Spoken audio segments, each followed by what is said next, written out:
This is episode 57 of Our Modern Heritage, the new Home and Family Culture podcast. I'm your host, Jody Chaffee. In this episode, I've got another solo episode coming at ya, and this time I think you will be very enlightened, and I hope that it's something that will be enriching to you and something that will get you to think more about the way that we manage our family culture and why we feel so discouraged sometimes when we hear about new concepts that are supposed to be educational or inspiring, and sometimes we feel a sense of guilt or discouragement about learning those things. So something that I've been listening to and learning about lately is this concept called divine discontent. And in a talk that was given at a women's conference back in October by Michelle Craig, she discussed this concept of divine discontent. And Neal Maxwell often used this term in the speeches and talks that he would give.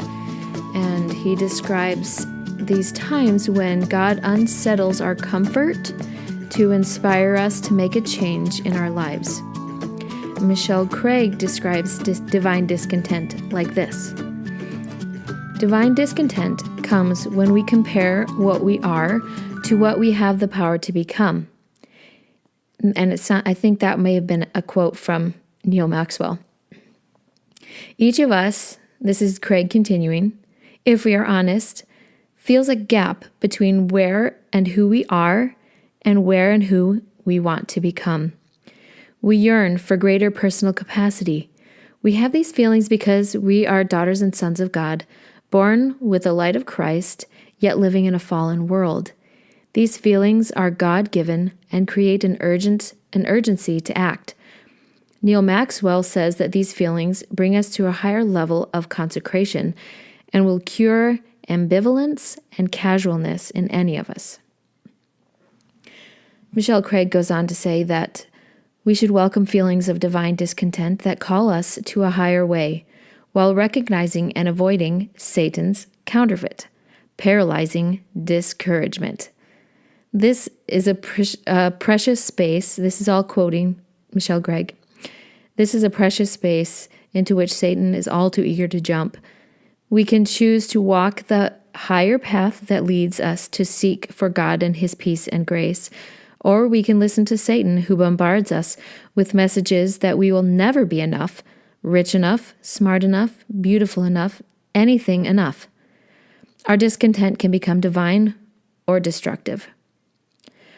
And then she goes on to say, one way we tell divine discontent from Satan's counterfeit is that divine discontent will lead us to faithful action.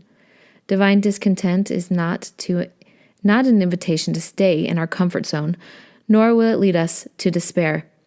I have learned that when I wallow in thoughts of everything I am not, I do not progress, and I find it much more difficult to feel and follow the Spirit. So I find that this concept is very interesting and enlightening because when I started learning about this idea and this concept about family culture and noticing that there were some families that just seemed to have it all together, or there were kids who were growing up being so talented, and I'm realizing and learning that these talents that kids are developing and the skills that they work on and develop, it's because their family has strong values around developing those things, and their parents have encouraged them to develop those things. And when I was growing up, my parents tried really hard. They worked really hard to get me to take classes, sign me up for classes. I actually took a course in modeling, believe it or not.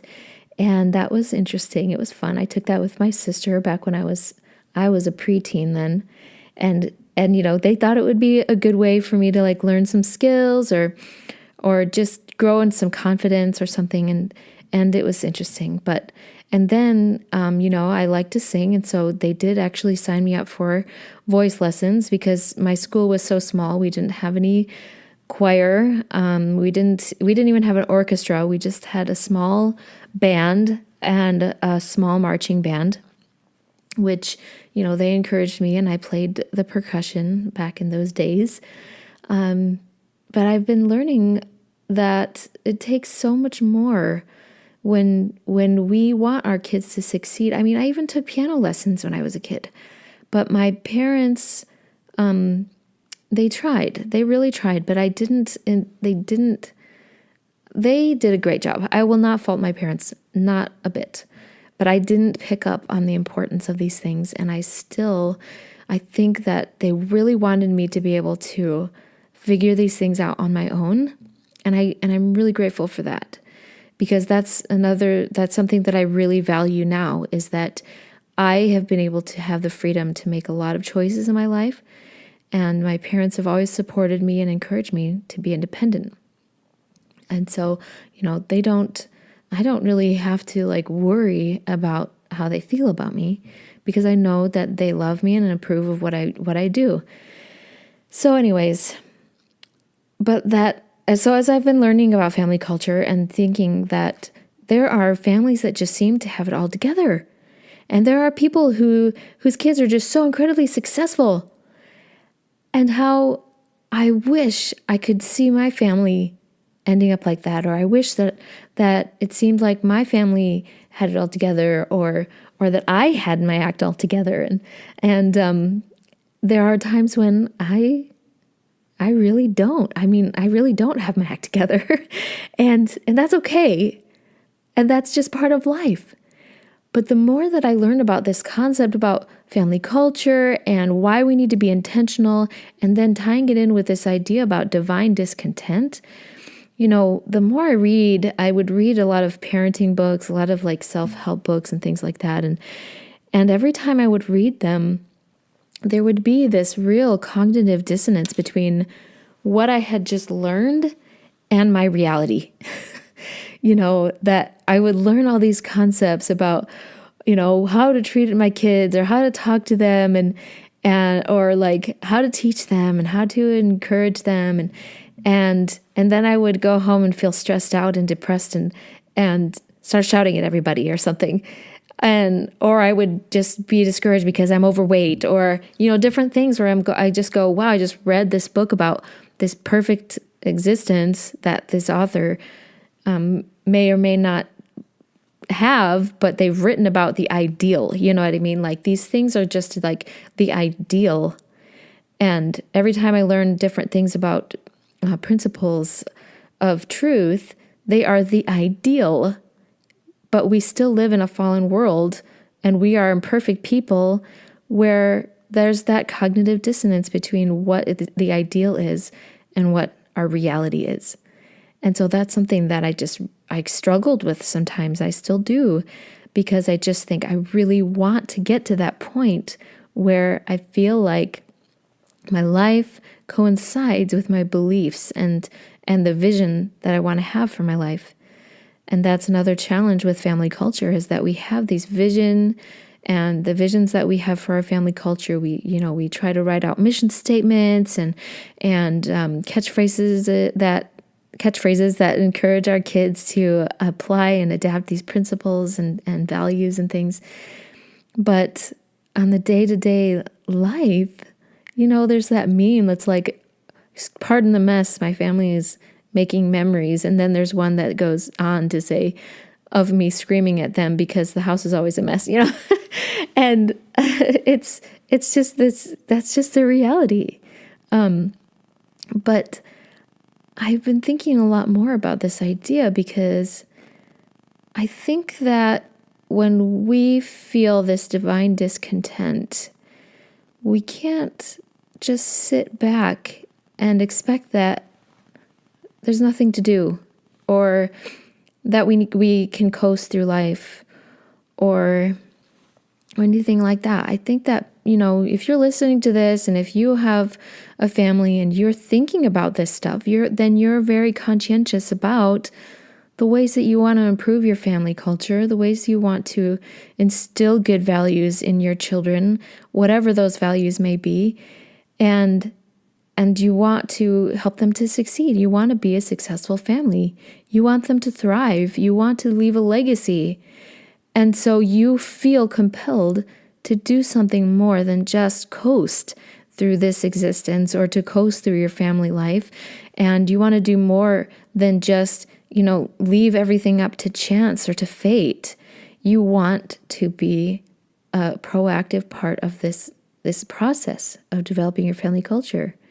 And so there's a good chance that you feel this divine discontent because you can see the weakness that we have. You can see the places where we fall short and things like that. And yet it's so tempting to fall into that counterfeit, the paralyzing discouragement. How easy it is when we see another family that seems to be so together, or that mom that always seems to just have everything together and she's fit and beautiful and perfect.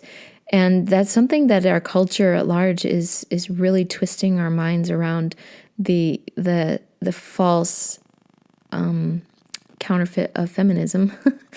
That real feminism is supporting women no matter what they look like or no matter what they are dealing with in their lives. As I was thinking about this concept, when I first became a mom, it was really challenging because there was a lot of mommy judgment. And I felt it really strongly because I have different ideas, I feel like, at least where I was living when I started my family. I wanted to homeschool my kids. I wanted to have natural childbirth. I mean, I had to be induced with all 4 of my kids, but I didn't have any epidural.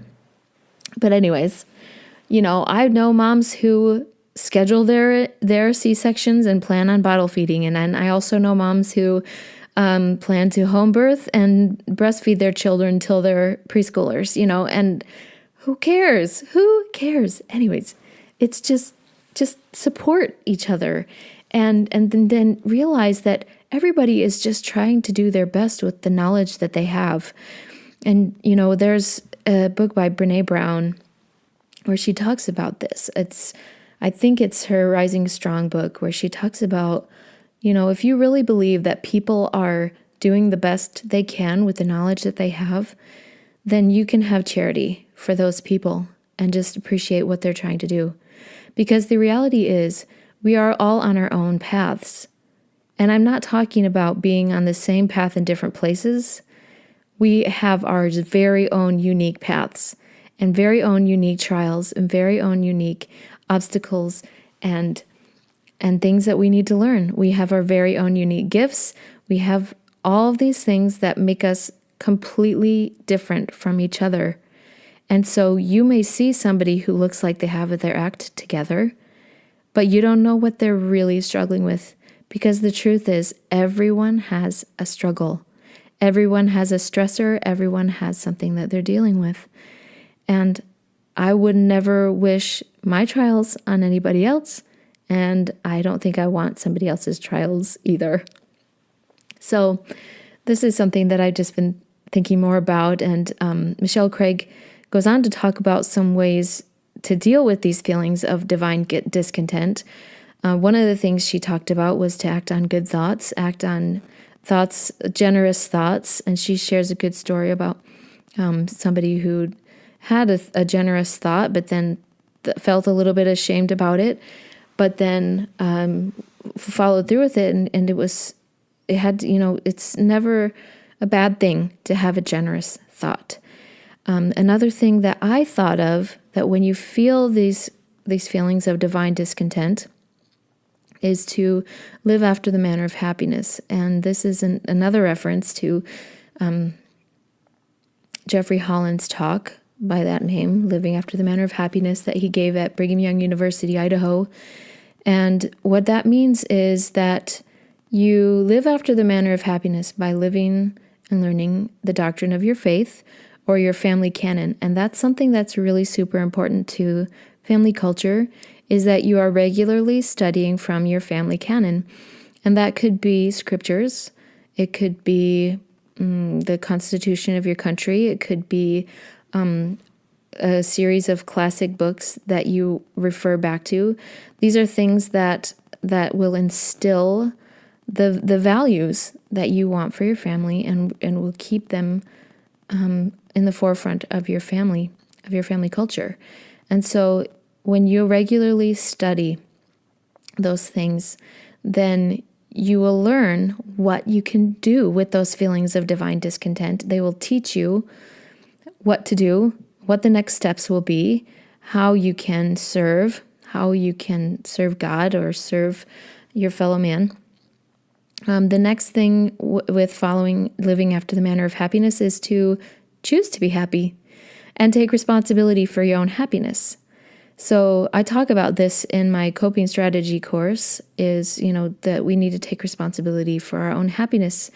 And a lot of times it's really that simple. We can choose to be happy. We can choose to fill our lives with things that create happy thoughts, and avoid things that create more negative thoughts. And it's just so important. I mean, thoughts. One of the things I learned from Napoleon Hill was how thoughts, your brain cannot discern the difference between truth and your perception, or it can't it can't see the difference between reality and your thoughts. So your thoughts really can shape your reality. And so you need to fill your life with uplifting things, fill your life with light and truth, and take responsibility for those thoughts, and avoid the things that can create more negativity. And then the last thing about living after the manner of happiness is to be industrious, to live with your definiteness of purpose. And that's another Napoleon Hill principle. He talks about living with the definiteness of purpose, or your authentic expression. And that's something that I've really appreciated, this principle of, finding your authentic expression, because everybody has like a gift or a skill that brings them fulfillment and excitement and passion and the ability to just lift your heart and your life. And so finding that thing, even if it's just putting yourself more fully into your vocation, or putting yourself more fully into being a parent, or in service to the community, or service in your church, or service to your extended family, or elderly people, or children, or whatever it is, that will bring you happiness, more happiness. I mean, this is something that I have definitely learned over the last 10 years of dealing with depression, dealing with feelings of inadequacy, questioning my path, questioning my choices, that it's not so much about the choices or the decisions that we make, but what we do after we make those decisions. And so I need to take more responsibility for my own choices and start doing things that will be living after the manner of happiness, and sticking to that definiteness of purpose. That's something that I've learned from starting and doing this podcast, is that, in the past, like I told you about doing the piano or modeling or voice, I really only considered those things as a hobby or something that I did in passing, and didn't really pursue them as something that I could do until I was an expert. But now that I'm learning about doing this podcast and doing something that is this fulfilling, that I need to let go of the outcome and just embrace and enjoy the process of it. Because through the process, I'm really learning, and I've been able to stick to it for longer than I've stuck with pretty much anything that I've been interested in. I stuck with being in band for the 6 years in school, in grade school and things, because I had to, and I enjoyed it. But and I also have been doing singing for a long time, but I've never really dove into it, into like to really deeply explore and appreciate it. And so that's something that I encourage too, is to do something that you can do and do it well. Do it in spite of the obstacles, and learn how to overcome those obstacles, learn how to, jump over those hurdles, because they will help you to grow. And through that, and through experiencing the things that I have been for the last 10 years, I've also been learning a lot about grace. And that is the next thing about understanding these feelings about divine discontent, is that we need to learn about grace. I can tell you that grace is an incredibly powerful tool to letting go of the feelings of doubt and inadequacy. That if you are Christian, if you believe in God, that's what I've learned, is that God is not waiting at the end of your life to stand at those pearly gates or whatever and check off the do's and don'ts, or the dids and duns, or whatever of your life. He's right there next to you, walking along the path with you. There's that footprints in the sand poem where, when there was one set of footprints, it was then that he carried me. That's true. And that God doesn't want to just see you struggle through life. But I think that this idea about divine discontent is another way that we are being compelled, that I'm being compelled personally, to increase my faith and to appreciate more this concept of grace. Because I find myself questioning sometimes, going, where is my grace? Where is my, where is this divine help in the times when I'm truly struggling? And the divine discontent is coming to me going, I know you're questioning, and I know you're doubting, or you have these feelings. And so go and study it out, or go and test the Lord. Go and nourish this seed of faith that it needs to grow. A seed won't grow if we don't nourish it or work on it. And so when we feel divine discontent around our faith, that's the time when God is challenging us to do more about it and to work on our faith through study, through prayer, through acts of service, through living after the manner of happiness, and through learning about grace. Because we aren't here to just coast through life. And that's my challenge through this topic, through this brand that I'm developing, is to learn how to do more, to respond to this divine discontent that is challenging us, and to not give in to the thoughts of paralyzing discouragement. I was told once that to pay attention to those feelings of jealousy, because when you feel jealousy, it's really your subconscious telling you about changes that you want to make in your life. And on one hand, I think that may be kind of true, but we really, that's a very slippery slope. When you are jealous, it's so easy to fall into the paralyzing discouragement trap. But jealousy is, it could be. If you examine it and you look at it, you go, well, maybe I'm jealous of so-and-so that always appears this way because that's what I want in my life. And if that's the case, then allow divine discontent to motivate you towards that. But do it for you, not to try and become like that other person or to compare yourself to that other person. Again, you are on your own path, and nobody can tell you what that path is or what it looks like. So one more thing I want to tell you about is in this talk by Michelle Craig.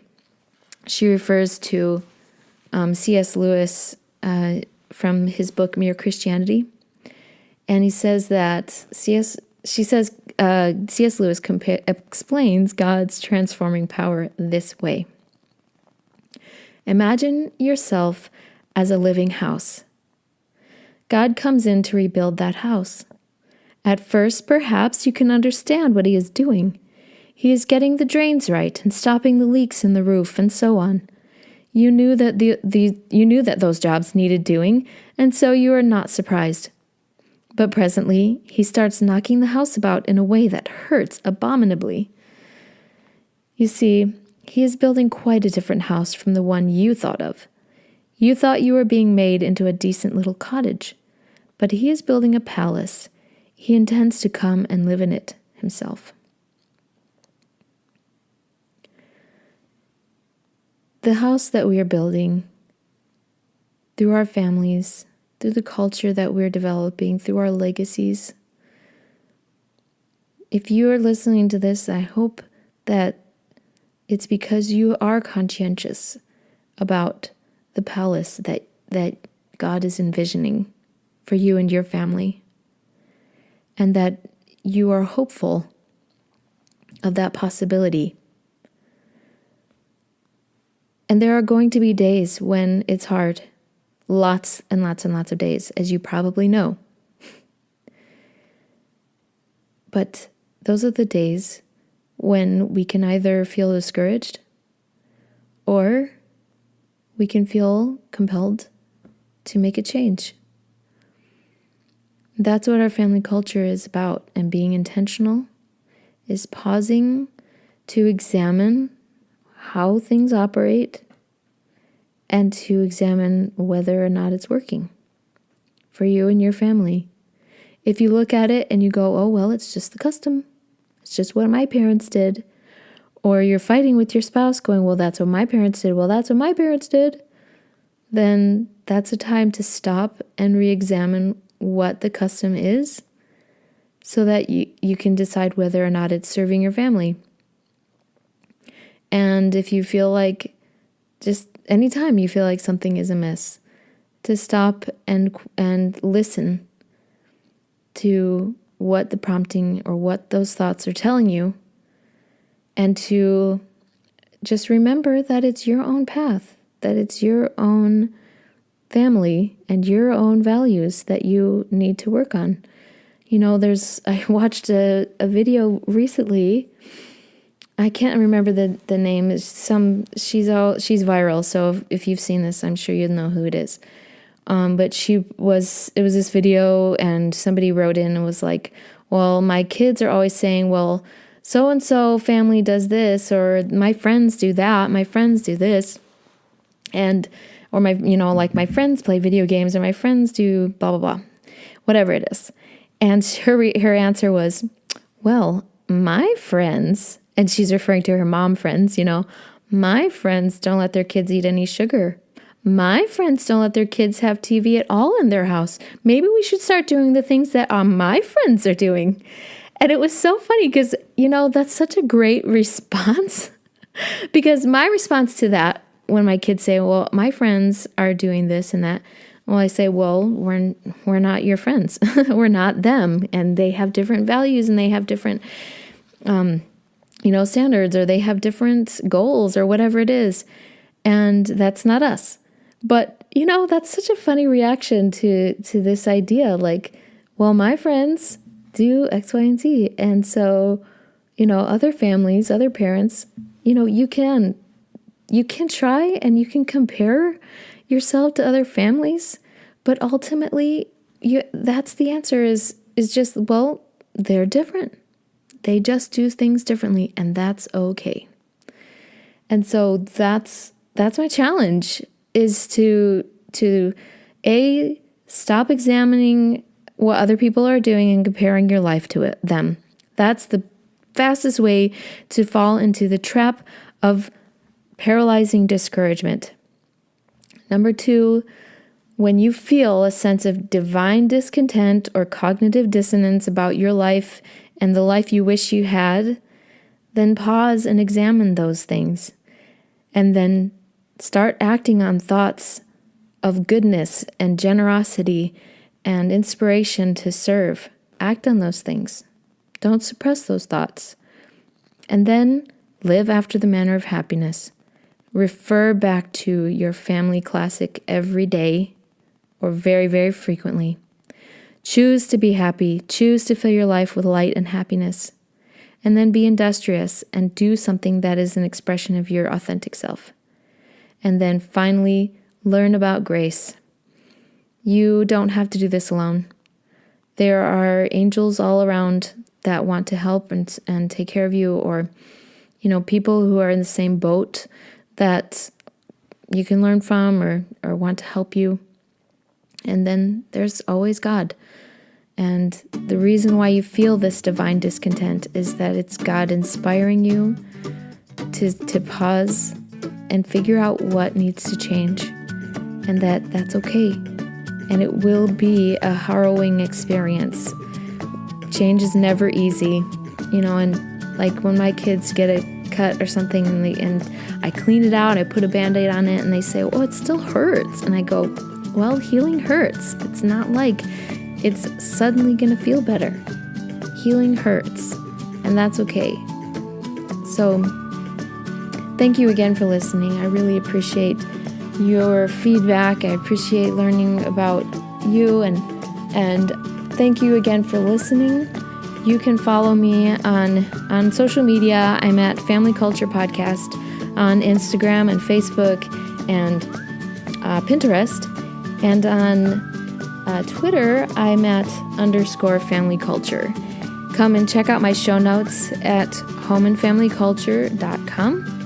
And leave comments or share. I'd really appreciate if you'd share with your friends and leave reviews and ratings on whatever podcasting medium you listen to. And thank you again for listening. Mother Teresa once said, if you want to change the world, go home and love your family.